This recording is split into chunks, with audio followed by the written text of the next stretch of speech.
Monsieur Bompard a la parole. Merci, Monsieur le Président. Nous en arrivons au Code de l'éducation dont il n'est jamais superflu de rappeler quel est le premier droit et le premier devoir des parents vis-à-vis de leurs enfants. Rappelons que les enfants ne sont pas la propriété de la République, de l'État ou d'un ministère. Au contraire, c'est glisser vers le terrorisme intellectuel que de verser dans ses excès. Espérons que la France échappe pour quelques années encore à la stasie de la bien-pensance. Comme vous le savez sans doute, la plupart des révolutionnaires dogmatiques dont vous voulez vous faire l'écho furent eux-mêmes éduqués chez eux, loin des enseignements d'État. Évidemment, le glissement ici est déjà présent puisqu'il s'agit de passer des connaissances aux compétences, c'est-à-dire d'un jugement objectif à un jugement subjectif.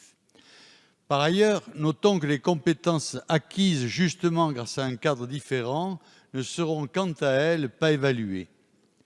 On aimerait d'ailleurs que l'État ait plus à cœur de pouvoir accueillir concrètement et pas seulement dans la loi tous les élèves désireux d'aller à l'école plutôt que de s'introduire dans des pénates qu'il a tant d'avidité à contrôler.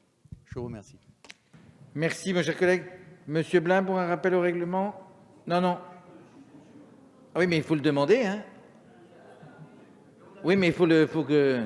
Vous avez la parole. Elle est de droit, donc nous suspendons nos travaux pour 5 minutes. L'éducation nationale. Merci, Monsieur Poisson. Monsieur Bompard. Oui, merci, Monsieur le Président. Ce texte, je l'ai dit, était insupportable d'idéologie du début à la fin et il atteint son acmé dans cet article 14 des 6. Nous pourrions revenir sur la méthode. Le recours intolérable aux ordonnances pour ce sujet. Le délai imparti de 6 mois dont le propos est bien de raviver les blessures qui existent entre les deux patries.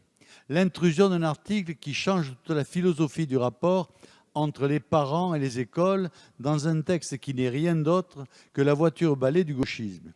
Les provocations enfin d'un ministère de l'Éducation nationale incapable de satisfaire aux exigences populaires mais qui vient encore s'introduire dans la vie des familles.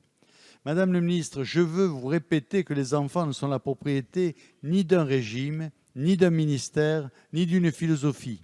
Ils sont sous l'entière responsabilité de leurs parents qui délèguent éventuellement à l'État, par le ministère de l'Éducation nationale, le soin de fournir une instruction et une instruction seule.